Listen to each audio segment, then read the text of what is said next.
Now, there's a new study out there that recently looked into the kind of people that voted for Donald Trump.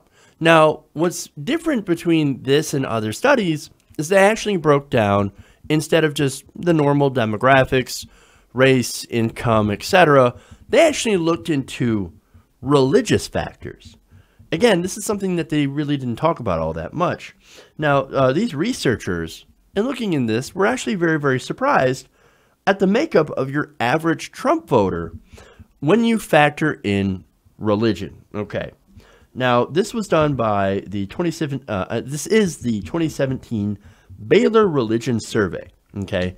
And what they found is that many of the people who voted for Donald Trump were almost exclusively very religious. Now, again, that's super surprising, as Trump himself, he's not exactly known to be very pious. I mean, he hardly talked about religion during the campaign, couldn't even name his favorite passage in the Bible, and seems to embody a lot of the things that Christianity actually warns people not to do. For example, greed, idol worship, infidelity, divorce, etc. And yet, the study found that every single religious indicator predicts voting for Trump except for two. Now, those two things are belonging to a black Protestant church, which makes sense. Black people aren't exactly in favor of Donald Trump, or if you belong to a non-Christian house of worship. So if you're a black Protestant, odds are you're not going to be a Trump fan. Kind of already knew that. And then, of course, there's no surprise that a majority of Jews, Muslims, and people of other faiths are also not in favor of somebody like Donald Trump. Okay, which is super obvious considering how he's very anti-Muslim and how he's, of course, cozied up with white supremacists, at least in the past. Now, here's more information about what makes up your average Trump supporter. They found that after looking at how religious values, behaviors, and beliefs predicted political support for Trump, they found that most people who voted for him said that they were, as I said, very religious. That they were also members of white evangelical Protestant churches. They viewed the United States as a Christian nation, believed in an authoritative God who was actively engaged in world affairs, saw Muslims as a threat to America, opposed LGBT rights, and valued gender traditionalism. Now, what that is, of course, is that it's a feeling that men are better suited for politics and should get higher wages than women. Women should take care of the children, and those who did not or who did work were actually deficient mothers. So that's the average belief. So take that into context and let's really look at what Make America Great Again actually means to them. Basically, it means women get in the kitchen, gays get back in your closet, and everybody else get your ass to church unless you're a dirty Muslim. Then we hate you. I'm not saying this. They're saying this. This is what they believe. This is what they want America to go back to. And it basically is to undo all the social progress over the last 20, 30 years. Now, the one thing that they hate more than change happens to also be the other. The researchers found a pattern defined as what they called fear of others, where people perceive groups with opposing beliefs as threats. And that's very obvious.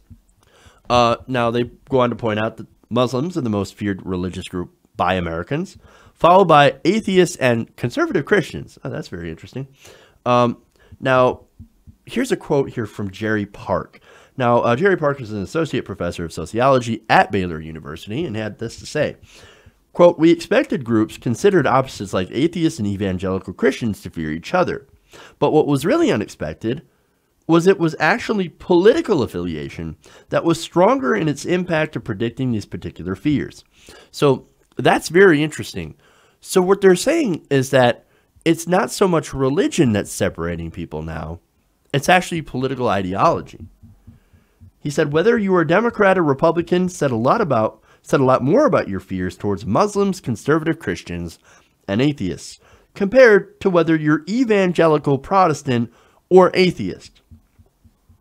And survey results have led researchers to conclude that while overall people are considering themselves less and less religious, as evidenced by the election, those who identify as strongly religious aren't necessarily voting based on their religious beliefs anymore. Now, I have a theory to that. And that's because their religious beliefs are actually in opposition to Republican policy. And especially the kind of policy and thing that Trump represents. Now, let's give you an example, a couple of examples from the Bible, right? So Jesus was actually a champion of the poor. He took care of the sick, he fed the poor, fishes and loaves and all that kind of stuff, right? The Republican Party says, starve the poor. We don't give a fuck.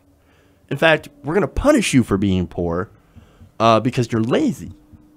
Now, Jesus, on the subject of money and the bankers, render unto Caesar for what is Caesar, right? Pay your taxes. Republicans, not in favor of that. As far as the bankers go, he drove the bankers out of the temple with a whip. Whereas the Republican Party loves bankers. They love giant multinational corporations. They embrace greed. And they also embrace people like multi-millionaire televangelists like Joel Osteen and Pat Robertson. Those people are not good Christians. Okay. Now, the Bible also says, love the immigrant. Trump supporters say, ban them. Ban them and kick their kids out. Look, the people who believe this way, and I'm not saying all of them do, but these people, not real Christians. And that's not me saying that. That's what the fucking Bible says. All right, there's more. Park continues. He says some of this is built off of, and they're talking about the fear of the other here. We may not know whether or not Trump is the same kind of religion as us. We're not sure. But you know what? We don't care. He says what we do know is he's using rhetoric that says he doesn't like the kinds of groups of people that we don't like. And for that reason, we are willing to side with him. So what's funny is that these, people who are super, super religious, they're going, look, we don't care that Trump's not one of us. It doesn't matter to us. We're complete hypocrites on that idea. The only reason that we're backing somebody like President Trump is because he hates the people that we hate. He hates gay people. He hates Muslims. We hate Muslims. He hates Sharia law. We want to impose our own Sharia law, Christian law. So we're going to back Donald Trump. And we're going to make everybody say Merry Christmas. So that's really interesting. And now the next thing that Park says, or the researchers themselves say, is that the survey has highlighted what is a nationwide emergence, strength and pattern of what they call Trumpism. And they describe it as a new form of nationalism, merging pro-Christian, anti-Islam, anti-feminist, anti-globist, and anti-government attitudes. So basically, any sort of anti-progress, these people embody. So, and here you have on the opposite side, these findings. This is Paul Frost, professor of sociology at Baylor and director of Baylor Religion Surveys. He said that of atheists, almost none of them voted for Trump. So there's the other side. So if you're very, very strongly religious and you're a Republican, you're going to vote for Donald Trump. You don't care what he believes in because he says he hates the same people that you do. Where if you're an atheist and you're an open-minded person and is okay with change and is okay with other people and other belief systems, you're going to be like, no, dude, I'm not in favor of Donald Trump. I'm going to go for somebody like Bernie Sanders. So now there's another surprise here that researchers found, and they said that was despite the rise of anti-Semitism in the United States, Americans overall do not see Jews as a threat. In fact, results of the study led researchers to deduce that Americans overall did not feel threatened by religion or even religious minorities in general, but it only happens to be those few Trump supporters that have been increasingly nationalistic and Islamophobic. Now, to me, it seems like that section of Trump supporters is fairly small, and I don't think they're all the same. I don't think they're all unified by the same ideas. Some are super religious and they don't care. Some are just very, very anti-government or anti-establishment, and some are just super racist, and some are probably all of those put together. I want to avoid painting too much of a broad brush on this basket of people that voted for Trump. But nonetheless, the researchers also asked something interesting about the purpose of the study. Now, this is where we leave you with a little bit of hope. They hope by examining our fears and facing those fears that we could bring a greater tolerance to America. Park said, quote, if, for example, atheists and Muslims and conservative Christians got together during Hurricane Harvey relief, what a difference that could possibly make.